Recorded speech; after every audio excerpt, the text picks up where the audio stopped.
Hello, everyone. Welcome to my talk or to my webinar about maximizing leads from organic search and from content you're already producing, specifically intended for B2B companies. I hope you guys enjoy. A few words about how it's going to go today. The talk is scheduled for about 50 minutes. And during that time, I will introduce you to my framework that I sometimes use, or a lot of time use, actually, to maximize leads from organic search. And the framework is called CAFE. It's CAFE, like the coffee house. And each of the letters of the CAFE word stands for a pillar of the framework. So it's kind of funny how it turned out to be this word, CAFE, but I guess it was intentional. And of course, we will have some time for a Q&A. So you'll have the opportunity to ask questions at the end of the webinar. We'll have about 15 minutes or so for questions. So you can get ready for your questions during my talk, and we can then get back to them at the end of the talk. So before we start, I'd like to show you how the framework works in action, meaning that what the results can be. So to do that, I can show you at the example of my client who is Key Guru.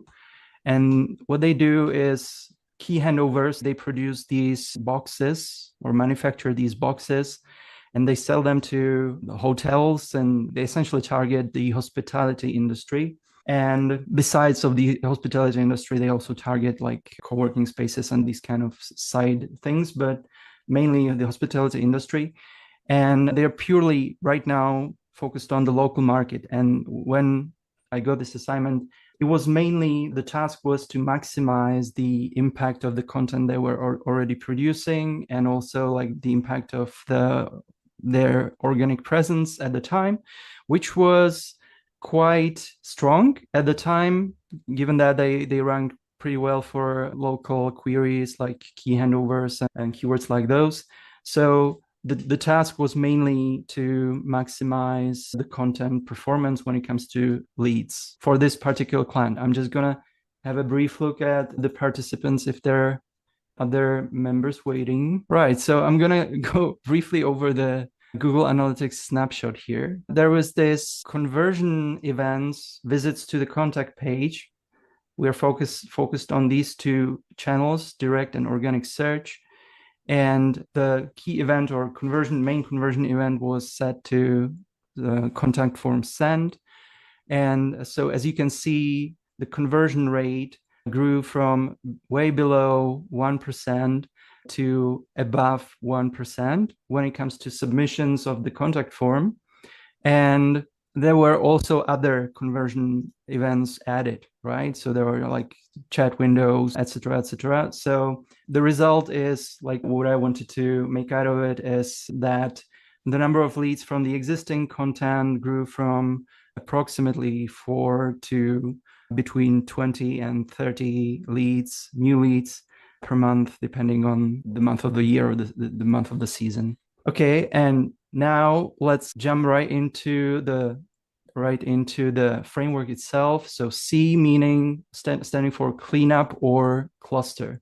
So why do you want to clean up or cluster, especially with B2B companies? So what happens typically is that B2B companies have most of the time this handful of keywords, like a few keywords they're focusing on. And in order to gain traction and produce traffic, they do or produce quite a lot of content, right? But they run out of topics pretty quickly because it's typically a niche market, and typically there is not enough like topics to work with. So what happens is that B2B companies tend to rotate these keywords, like the same set of keywords across the whole content. So you can have like key handovers, and every article or every blog post you produce now contains the keyword key handovers and is optimized for these keywords. But why is that a bad thing? Well, Google doesn't like that, and users either. It's essentially hurting your website because you're creating what's called cannibalization.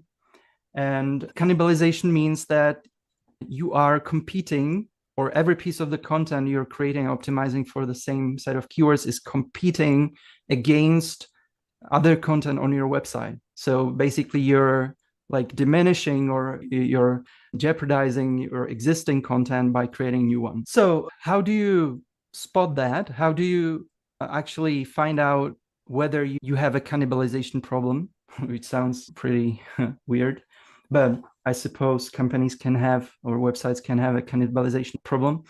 So the best tool for that is Google Search Console, right? And I've already prepared some Google Search Console snapshots to save time. So Google Search Console is a tool that shows you the performance of your website in Google search engine, right? Not other search engines, but only Google search engine, which is essentially useful for a lot of companies. And contrary to Google Analytics, it can actually show you keywords for which you're ranking, or your website is ranking. So how to install Google Search Console, you can find manuals on the internet or instruction videos or whatever. It's pretty easy. It's a kind of like server-side measuring, so you don't have to implement any tracking code per se, you just verify the installation. So that's enough for the introduction of the tool. Let's jump into the potential cannibalization issues. So when you look at search results and queries, and you choose like a significant enough time period here, which I chose to 3 months compared to previous 3 months, you can get a nice chart here, which isn't actually the point. The point is the performance of the keywords here. So given that it is my website, my personal website, I think it's a good example because, you know, the cobbler's wife, and it's been neglected for some time. So it's a good playground for cannibalization and other SEO issues. And I know for a fact that I'm guilty of using a hreflang sitemap query. So that's the keyword I'm actually optimizing the content for, right? So let's see if I have like a cannibalization issue or not. hreflang sitemap, I need to click on it. I don't have to, but I need to make sure the filter is here set up. And when I switch to pages, I can see there are 2 landing pages targeting the same keywords, meaning ranking for the same keyword, hreflang sitemap, right? So you can actually use whatever keywords you are using. But worst of all, it's not only ranking, but this is supposed to be the main web page or landing page that I'm optimizing for the keyword. And, you know, it performed pretty well until the next one started to ramp up and gain traction, right? So it's growing, steadily growing in impressions, and with time it's going to be growing in clicks as well. So I have like a cannibalization issue. I have 2 landing pages targeting the same keyword. Some degree, you know, this full disclaimer, some degree of cannibalization is natural, but you want to make sure that these pages are topically connected somehow or linked to each other, right? So I'm going to look at these 2 individual pages to see how serious the problem is. And ideally, I would have this page de-optimized for that primary keyword and linking back to that main page here. So hreflang software, this is the cannibalizing one. So I can briefly check whether the keyword is heavily talked about and if it's like heavily involved in the content, which is not, which is good. And the other thing, I can look at whether I'm already linking to that page. So to that main page, I can see there's no link to that main landing page whatsoever, right? So what I want to do to de-optimize the bad one for the same keyword, kind of like limit the dimensions and not completely remove it, but also make sure to link and interlink the topical cluster by linking to that main landing page I want to promote. So that should somehow fix the cannibalization problem. Not entirely. You need to think of topical clusters in advance for a change, But this should be some sort of like a hotfix with which you can start. Hey guys, I wanted to share something real quick that will transform your website's performance. So my free email series, Unblock Your Marketing, is designed to help you fix bottlenecks and turn your website into a lead generating machine. With 15 years of experience behind these strategies, you'll find each email really easy to follow, very quick to implement.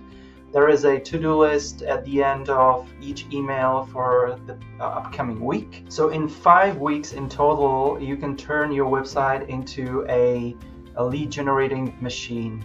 So feel free to sign up. It's totally free. You can use the link in the description below.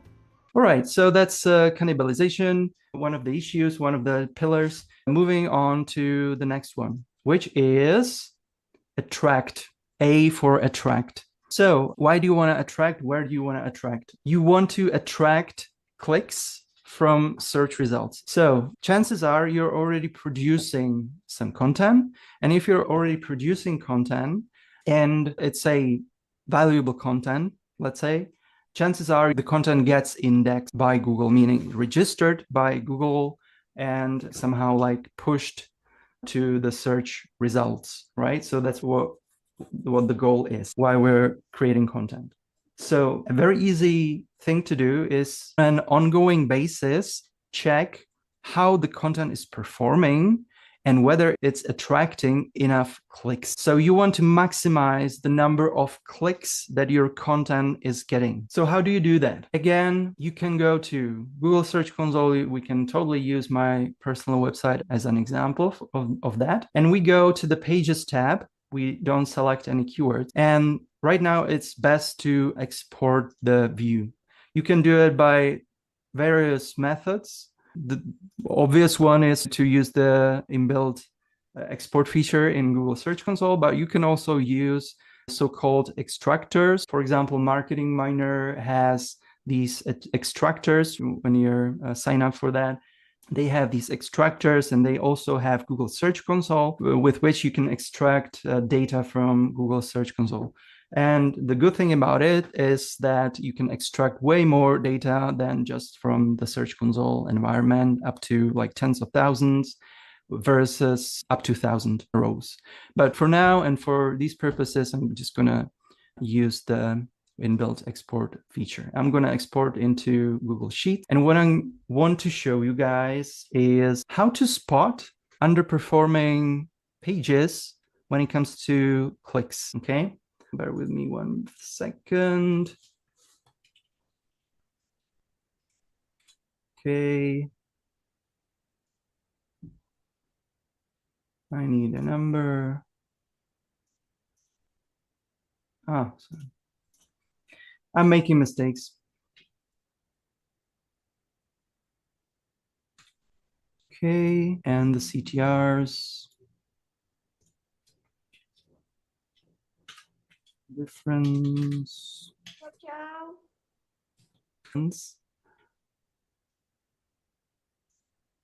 Okay, so that's what we want to get. Difference, right? Okay. So right now, I sorted the pages by growth. Okay, so how fast they're growing in terms of impressions. But at the same time, I want to focus on those that have decreasing CTRs or lower CTRs, meaning click-through rates, which is obviously this page. There is a negative figure here, and you can totally do it manually. You don't have to use any sophisticated tools, given that you have like up to 100 pages, right? So I'm also not very happy with this page. It's not growing fast enough. So let's use one of the pages that I selected and let's see what can be done about it, right? So for example, I chose this page and so I filtered the data pertaining only to this page, and I can now see the queries that are ranking for, or the keywords that are ranking for the page. Now I can export the data only to see the keywords for the particular page. And then I can just simply them by impressions growth.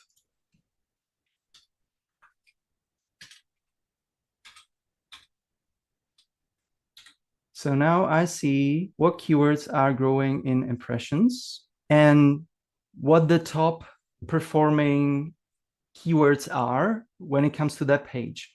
And I can use like a AI prompt to help me with revising meta titles for those particular pages. So I can use ChatGPT here. I can use this prompt. I will use this particular page, top keywords, and I also want to find out what the meta title is.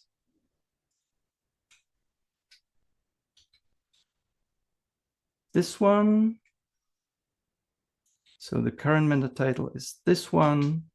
And then I take my keywords that I extracted, the top keywords. So let's say up to here. Right. And we're good. So ChatGPT now offers me some alternatives for meta titles that are more in line with the keywords that the content is already ranking for to maximize the performance in search results. So as you can see, I already got a set of meta titles from the prompt and from ChatGPT that I can use that are in line with the keywords that the content is performing for or is ranking for. So I can use these, I can, put them in a content plan like this, or, plan that ahead for implementation or whatever. Okay, next up is funnel, which is the letter F of the cafe framework. So what do you want to do to funnel someone? You are already getting some traffic from organic search, and the traffic is doing something on your website.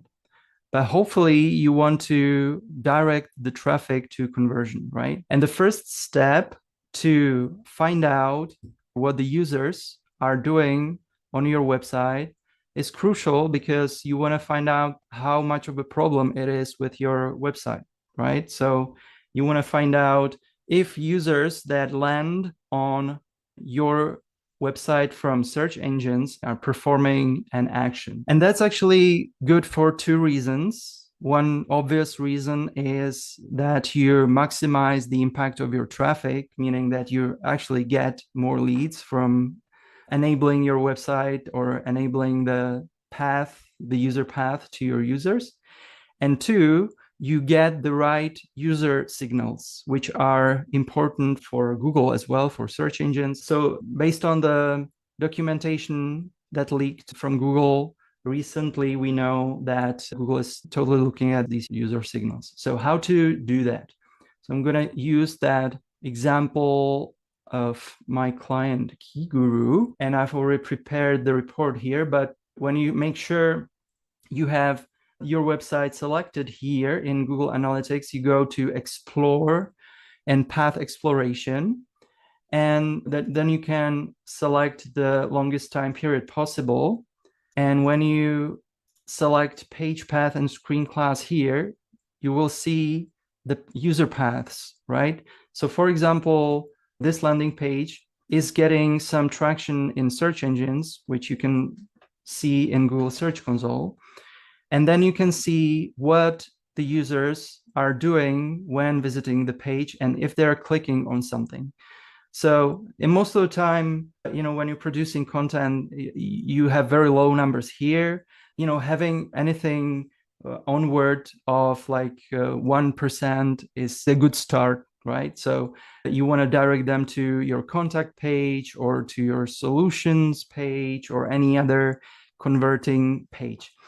And if you want to find out in detail what users are actually doing and why they are clicking, why they are not clicking, you can also use some other tools, namely Hotjar, for example, to see For example, this is this page, right? So you can see the heat maps, where users are clicking, how they are scrolling with their mice, where they're scrolling, which elements they are, stumbling and they are not using, etc. And what's the click rate of the individual elements on your page. So this way you can optimize the landing pages that you're using for organic search, including your blog posts, right? So in fact, we've already used a lot of blog posts in here to drive traffic from the blog posts to the contact page.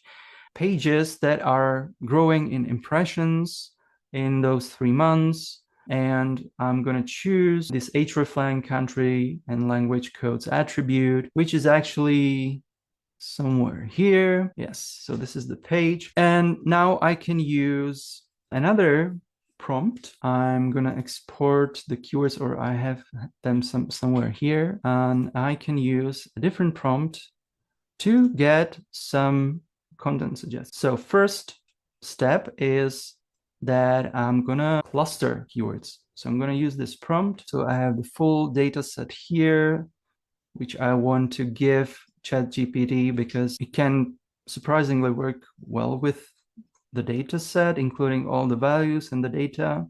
So right now I want ChatGPT to cluster the keywords, and I want 2 groups. The first group is keywords that are relevant to the existing article. And the second group is keywords that are slightly related or slightly relevant, but appropriate for new content, meaning that, judged by the data, there are good candidates for like further growth and further expansion. So now I have these like picked keywords when it comes to the performance. The prompt is quite long, actually. But the result is that for this particular page, which is here, I got a sample of keywords from the first group, which is keywords related or relevant to the existing article, and new keywords, meaning keywords for appropriate for new content. Again, you can copy paste them into a content plan, whatever plan that I had, use project management tools, Asana, Trello, whatever is your poison. Right now, I'm going to focus on the top growing keywords that are relevant to the existing content. And I'm going to use another prompt. So again, I want to use this page and these keywords that I got pre-selected. Okay, so let's see how ChatGPT works with that. By the way, I'm using ChatGPT 4 version because I calibrated all of the prompts over time for ChatGPT 4. Sadly, they don't work that well with the newest version 4.0. But anyway, we already have keyword themes and clustering. So I got these growing keywords clustered into different categories. And I also got sections for enhancement. So ChatGPT is giving me instructions or so-called content outline to update the existing content. So it tells me exactly where I need to do the change, opening paragraphs, introduce the concept of hreflang tags with a strong emphasis on their role in SEO, blah, blah, blah.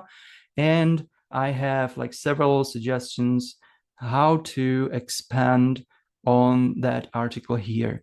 The good thing is that I already got rid of emerging keywords that are seemingly unrelated or could be potential candidates for new content. I also avoided the existing content by, choosing the right prompt. So this could easily be copy pasted and it could be submitted to a copywriter for enhancement, content enhancement. That could be pretty instructive. Like actually, it's pretty straightforward what to do. The only thing I would recommend is to check what the recommendations are, if they actually do make sense, because sometimes there are suggestions that don't make much sense, but you can do that in a very brief moment. If you guys want ChatGPT to help you enhance the content, meaning rewrite some sections and add more sections, you can always ask it to follow some instructions in here, like, okay, could you try suggestion number 1? But the important thing, you don't have to. It's a perfect assignment for a copywriter anyway. But the thing is, you need to have the outline first, and you need to have the keywords pre-selected first, because that way you have control over what's being created. So this is already giving me some content ideas. However quality they might be, I haven't reviewed them yet. But you can do it.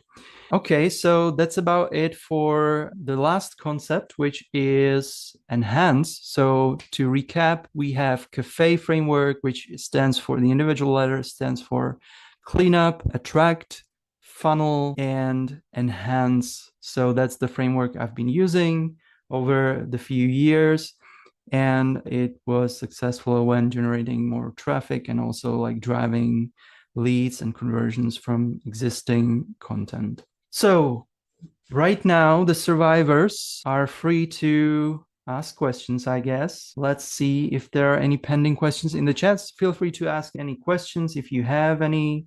If you don't, or when we're done with Q&A, I'll share with you and the other participants who sadly dropped off. I'm going to share the recording of this so that you can see, you can actually go further back or rewind to see how the individual parts are done, because I just, run through this in a very briefly in a snap. So I'm going to share the recording as well as the prompts I've been using with ChatGPT, and that's about it. So do you guys have any questions that you want to ask me? Or are there any possible misunderstandings, or where to do the other thing, anything like that? Was everything clear? Were the individual pillars of the framework clear to you and why they're important? So everything must have been pretty clear, I guess. That's good to hear. So if you guys don't have any questions, so I thank you for participating. Okay. So thank you again for taking part. I really appreciate it. I hope the next session will be smoother, because as I said, it was my first time on Zoom. So I'm looking forward to seeing you guys again sometime soon. So have a great day and take care. Bye bye.